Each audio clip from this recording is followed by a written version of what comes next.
बिस्मिल्लाहिर्रहमानिर्रहीम। अस्सलाम वालेकुम स्टूडेंट्स। तो यह आ गई हमारी MGT 101 के GDP नंबर 1। इसकी जो ओपनिंग डेट तो मुझे पता नहीं कब से ओपन हुई है, इसकी क्लोजिंग डेट जो है आपकी है 16 है, मतलब कल आपकी सी जो है लास्ट डेट है 16 दिसंबर। यहाँ मैं मेंशन कर देता हूँ।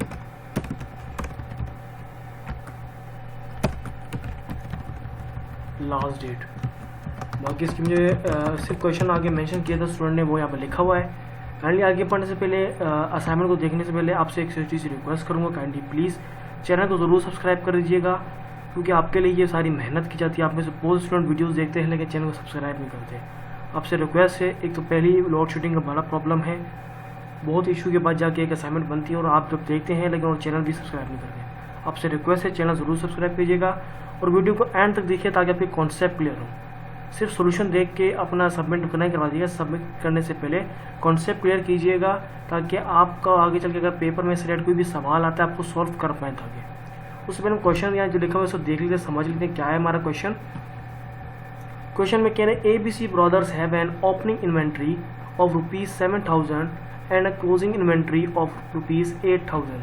कह रहे ABC ब्रदर है, उन्होंने एक इन्वेंट्री ओपन की जिनकी प्राइस थी 7,000, जबकि वो क्लोज उन्होंने जबकि इन्वेंट्री को जब क्लोज किया तो अब उसकी प्राइस थी 8,000। आगे कह रहे परचेजेस फॉर द ईयर वर ₹90,000। कह रहे पूरे साल की जो परचेजेस थी वो 90,000 थी, 90,000। कैरेज इनवर्ड वाज 5,000, जो कैरेज इनवर्ड उसके अंदर जो किया था वो तो 5,000 किया था, मतलब 5,000। एंड कैरेज आउटवर्ड वाज ₹4,500, मतलब जो कैरेज का आउटवर्ड था उसकी जो प्राइस थी वो थी 4,500। बाकी ABC brother sold some items of inventory for ₹2,000 in cash during the year. जो ABC ब्रदर है उन्होंने जो इन्वेंट्री को सोल्ड किया वो साल के अंदर कैश के अंदर जो 2,000 कैश, मतलब ₹2,000 कैश में सेल किया पूरे साल के अंदर, मतलब ड्यूरिंग द ईयर साल के अंदर उन्होंने ₹2,000 की सेल की। सम आइटम जो है इन्वेंट्री जो है वो सेल की 2,000 के अंदर। विच वॉज परचेज फॉर ₹2,500, जो कि खरीदी गई थी 2,500 के अंदर। The owners of business brought an additional capital of ₹8,000 during the year and withdraw goods of ₹3,000 from the business for his private use. कि जो ऑनर था बिजनेस का उसने एडिशनल जो ब्राउड किया कैपिटल इसमें लगाया, मतलब इसके अंदर एडिशनल जो पैसे लगाए वो थे 8,000 ड्यूरिंग द ईयर, साल के अंदर एडिशनल से अलग से 8,000 रुपये लगाए। And withdraw goods of 3,000 from the business for his private use, और उसमें से कुछ 3,000 के रुपये के कुछ गुड्स निकाले।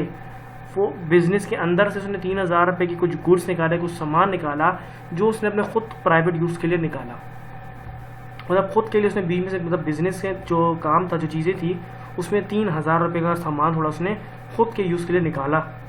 At the end of the year profit reported income statement is ₹72,000। तो कह रहे at the end of year, मतलब साल के आखिर में जब पता चला इनकम की जो स्टेटमेंट आई उसमें लिखा था 72,000 का इनको प्रॉफिट हुआ है। Honours equity at the beginning of the period was ₹1 lakh. तो कह रहे जो ऑनर्स की इक्विटी थी जो उसने बिगिनिंग ऑफ द पीरियड में जो पैसे खर्च किए थे जबकि वो थे 1 lakh,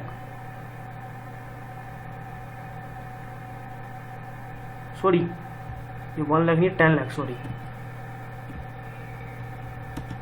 10 lakh.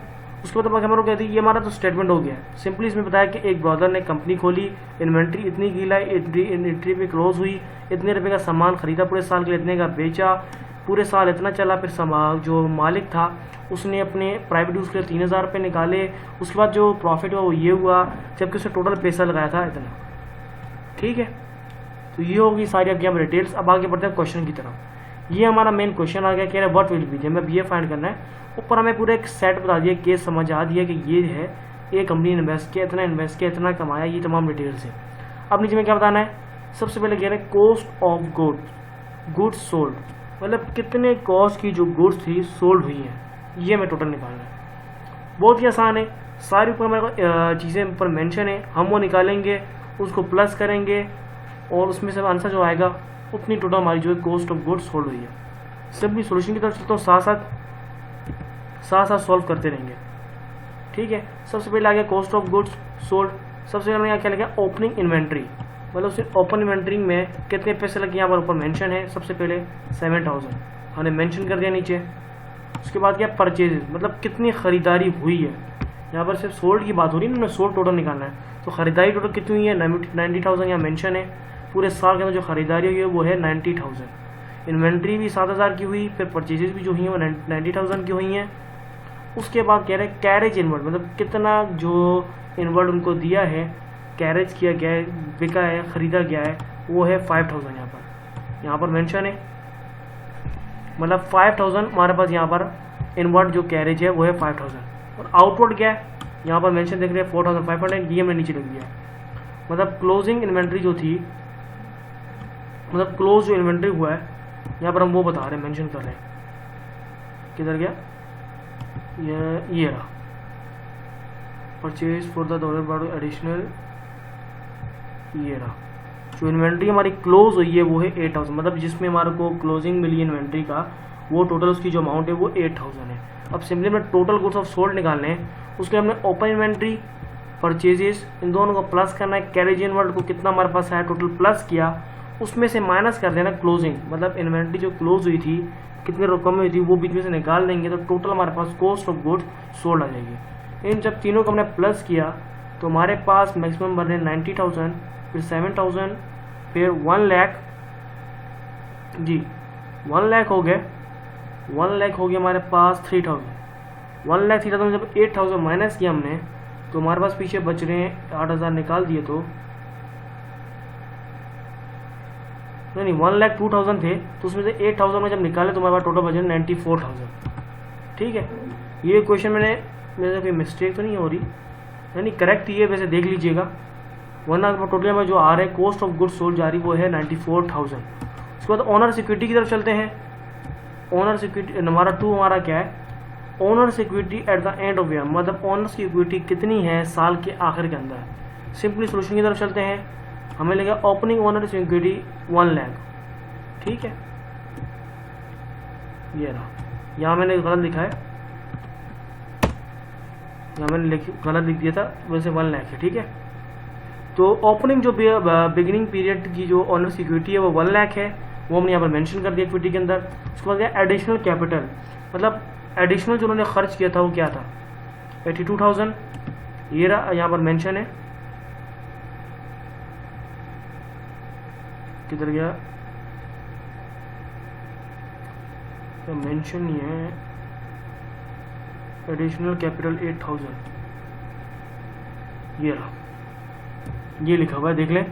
The owner of business brought an additional capital of ₹8,000, मतलब एडिशनल उन्होंने अपने बिजनेस के अंदर लगाया वो था 8000। सॉरी मैंने 80,000 बोल दिया था। फिर उसके बाद रिटेन अर्निंग, मतलब ओनर ने जो है कितनी अर्निंग रिटेन की है, मतलब कितनी अर्निंग उस साल के अंदर हुई है, ये मेंशन यहाँ पर, ये देख लें। प्रॉफिट रिपोर्ट इनकम जो उनकी हुई थी साल के अंदर वो थी 72,000, वो भी हमने मेंशन कर दिया यहाँ पर।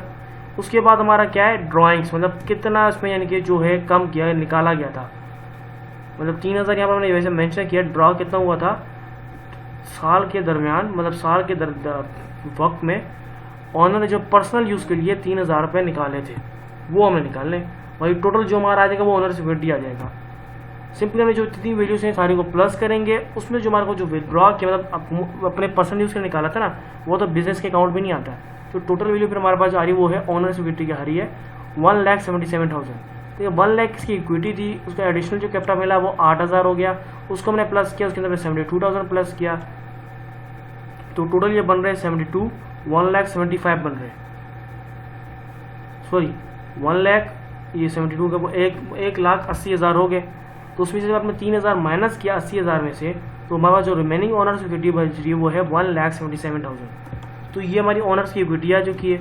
अब चलते हैं क्वेश्चन नंबर 3, जो हमारा 3 पार्ट है उसको देख लेते हैं। इसमें अगर effect of sale of inventory assets, just mention the effect increase in asset by rupees और decrease in asset by rupees और नो इफेक्ट ऑन एसेट। यानी इफेक्ट जो है सेल इन्वेंट्री का एसेट पे वो किस तरह कितना आया है, इंक्रीज हुआ है या डिक्रीज हुआ है कितने रुपये, और कोई इफेक्ट ही नहीं है या कोई एसेट बढ़ा ही नहीं है। सेल इन्वेंट्री पे अब हम ऊपर देख लेते हैं। यहाँ पर हमारी इन्वेंट्री कितनी थी, 7000 थी, क्लोजिंग इन्वेंट्री 8000 हुई।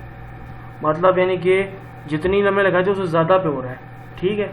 उसके बाद हमने क्या कहा, यहाँ पर हमने आगे क्या था, 90,000 पे हमने आगे परचेज करनी थी ना, इन्वेंट्री का निकालना है कितनी सेल इन्वेंट्री हमारी जो है हुई है वो इंक्रीज़ हुई है। सेल जो इन्वेंट्री थी उन जो बिकी है वो ज़्यादा बिकी है या कम बिकी है, ये टोटल हमें निकालना है। तो सिंपली याद है इन्वेंट्री में देखिए हमने 7000 पे जबकि बिकी है, क्लोजिंग जो है 8000 है, मतलब यहाँ पर डिक्रीजिंग हुई है, मतलब 1000 देखिए यहाँ पर डिक्रीज हुए हैं। अब यहाँ आगे देख लें, एडिशनल कैपिटल लगाने की जरूरत पड़ गई थी, 8000 जो है ऑनर ने एडिशनल कैपिटल लगाया। तो सिंपली यहाँ पर जो हमारी वैल्यूज़ है, मतलब यानी कि वैल्यू जो है हमारी सेल ऑफ इन्वेंट्री की जो वैल्यू है वो बढ़ने के बजाय कम हुई है। यहाँ सिंपली मुझे क्वेश्चन में ये पूछा गया है, इफेक्ट ऑफ सेल इन्वेंट्री की जो एसेट है आपने जस्ट मेंशन करना है इफेक्ट जो है इंक्रीज हुआ है या डिक्रीज हुआ है, और कुछ भी डिटेल्स मेंशन करने की जरूरत नहीं है। सिंपली ये देख लें आपके यहाँ मैं आपको सिंपली एग्जाम्पल यहाँ पे दे रहा हूँ, सामने दिखा रहा हूँ। ओपनिंग इन्वेंट्री 7 थी जबकि क्लोजिंग इन्वेंट्री थी 8000, मतलब 7000 पे हुए थे जबकि लगे इसके ऊपर लगे 8000 पे हुए, क्लोजिंग इन्वेंट्री होगी 8000, मतलब अमाउंट बढ़ जो है कम हुई है, मतलब ज़्यादा खर्च हुए हैं पैसे, ठीक है। तो सिंपली यहाँ पर हम मेंशन कर देते हैं हमारी जो इन्वेंट्री है, नीचे में सोल्यूशन में लिख दिया है, यहाँ लिख दिया हमने effect of sales of inventory on assets, वो जो हुई है डिक्रीज हुई है, डिक्रीजेस, क्या हुई है, डिक्रीजेस। जो हमारा आंसर हो गया। अपना 4 पॉइंट में देख लीजिए, 4 पॉइंट में कह रहे हैं effect of sale inventory, sale inventory on owners equity. अब ओनर्स इक्विटी पहले था एसेट्स की बात हो रही थी, अब इक्विटी की बात हो रही है, ओनर्स इक्विटी की ऑफ बिजनेस। देखिए ये था हमारी सेल वाली थी इन्वेंट्री पर जो मैं मेंशन थी, ओपनिंग इन्वेंट्री और परचेज एंट्री। इसके जो हमारा कैरेज आउटपुट मिला था, कैश कैपिटल, ये सारे इन्वेंट्री का हमारे पास है। बहुत सोल्ड 2000 की सोल्ड हुई थी, 2000 की सोल्ड हुई, जबकि परचेज ने की थी 2500 रुपये की।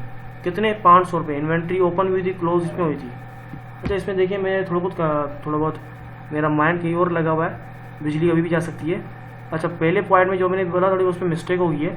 देखिए इन्वेंट्री की बात होती है सोल्ड कितनी है, देखिए यहाँ मेंशन है सोल्ड उन्होंने किए 2000 रुपये कैश की, जबकि उन्होंने खरीदे कितने थे, 2500, मतलब 500 रुपये ज़्यादा ही खरीदी थी। तो इस पर कितना सिंपली नुकसान हो गया उनको, 500, मतलब डिक्रीज हुआ है, मतलब इससे कोई वैल्यू ने कमाई नहीं है, मतलब इस पर वैल्यू उनकी कम हुई है, ठीक है। यहाँ पर टू द पॉइंट है। ऊपर वाली वो इन्वेंट्री का से कोई ताल्लुक ऐसे है नहीं, सिंपली अगर 2000 रुपये की खरीदी गई है, सोल्ड हुई है, और 2500 की जबकि उसने खरीदी है। सिंपली यहाँ पर साफ दिख रहा है डिक्रीज वैल्यू हुई है, उनको मुनाफे बजाय नुकसान हुआ है। तो हमारा क्या हो गया, जो हमारी सेल्स और इन्वेंट्री होगी, सेल जो है सोल्ड हुई है वो डिक्रीज हो गई है इन्वेंट्री की। उसके बाद इक्विटी का निकालना है, इक्विटी ओनर्स की बढ़ी है, इंक्रीज हुई है, बढ़ी है। अब ओनर की जो इक्विटी कितनी थी, वो थी 1 लाख थी, मतलब 1 लाख रुपये उसने बिजनेस में इन्वेस्ट किए थे, तो उसने एंड ऑफ ईयर जो प्रॉफिट उसको मिला है वो मिला है 72,000। अब 1 लाख लगाए थे 72,000। अब आप खुद देख लें 1 लाख के अंदर अमाउंट उसको रिटर्न मिल रही है वो 72,000 है, मतलब ये अमाउंट जो होगी हमारी प्रॉफिट में नहीं है, इसमें हम लॉस में है। कितना, मैक्सिमम 28,000 लॉस में गए, मतलब जो इनकी जो ऑनर की इक्विटी है वो इंक्रीज नहीं हुई है, उल्टा डिक्रीज हो गई है। तो सिंपली हम नीचे यहाँ पर मेंशन कर देते हैं सेम जो ऑनर की इक्विटी है वो भी डिक्रीज हुई है, जबकि बढ़ी नहीं है, डिक्रीज है, ठीक है। मैं फिर से यहाँ समझाता हूँ, अगर इसको डाउट हो रहा है तो सिंपली यहाँ पर सेल्स की बात की, सेल्स क्या आपकी जो है इन्वेंट्री पे एसेट्स में है, मतलब सोल्ड कितना हुआ है उसमें आपकी बढ़ी है, मतलब सेल्स बढ़ी है, मतलब आपको मुनाफा हुआ है क्या नहीं। और यहाँ पर पूछ रहे हैं हमारे पास इन्वेंट्री और इक्विटी, सॉरी यहाँ पर मैंने हेडिंग भी गलत दी है, यहाँ पर हम देखेंगे effect of sale of inventory of owners equity.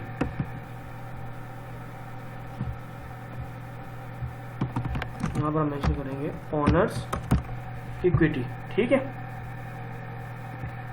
तो सिंपली देखें साफ साफ है, जबकि हमारा पहले जहाँ पर हमारे आइटम्स की बात होती 2000 रुपये की हमने खरीदी, 2500 रुपये की हमने खरीदी थी, 2000 रुपये की बेची, मतलब यहाँ नुकसान है। ऑनर ने कितने 1 लाख रुपये इन्वेस्ट किए थे, उसको मुनाफा कितना हुआ 72,000, मतलब उसने जितने इन्वेस्ट किए थे उससे कम उसको मुनाफा हुआ है। तो सिंपली ये भी इसकी जो वैल्यू जो है डिक्रीज हो गई है, यहाँ उसको नुकसान हो गया। यहाँ तक उम्मीद करता हूँ आपको कॉन्सेप्ट क्लियर हो गया, कोई समझ आ गई किस तरीके आपकी असाइनमेंट सॉल्व हुई है। काइंडली प्लीज़ चैनल को ज़रूर सब्सक्राइब कर दीजिएगा और अपने दोस्तों के साथ इस वीडियो को ज़रूर शेयर कीजिएगा ताकि उनकी भी हेल्प हो जाए। काइंडली अगर आपको फिर भी डाउट है तो आप कमेंट में पूछ सकते हैं, मैं इंशाल्लाह आपको ज़रूर रिप्लाई करूँगा। लेकिन प्लीज़ प्लीज़ प्लीज़ एक बार पूरी वीडियो को देखिएगा, समझिएगा, फिर इसको कमेंट कीजिएगा। आप वही सवाल पूछते हैं जो मैं इस वीडियो में बता चुका हूँ, तो उसका मैं फिर बिल्कुल जवाब नहीं दूंगा। आप एक कमेंट करने का कोई फ़ायदा नहीं है। काइंडली वीडियो को एक बार गौर से देखिएगा और समझ लीजिएगा। अगर कुछ इसमें समझना है जो मैंने आपको क्लियरली ना किया हो, वीडियो के अंदर क्लियर उस चीज़ को बात को ना किया हो, तो वो आप कमेंट में पूछ सकते हैं। काइंडली इस वीडियो को अपने दोस्तों से शेयर कीजिएगा ताकि उनकी भी हेल्प हो जाए। Till then, thanks for watching and please subscribe the channel.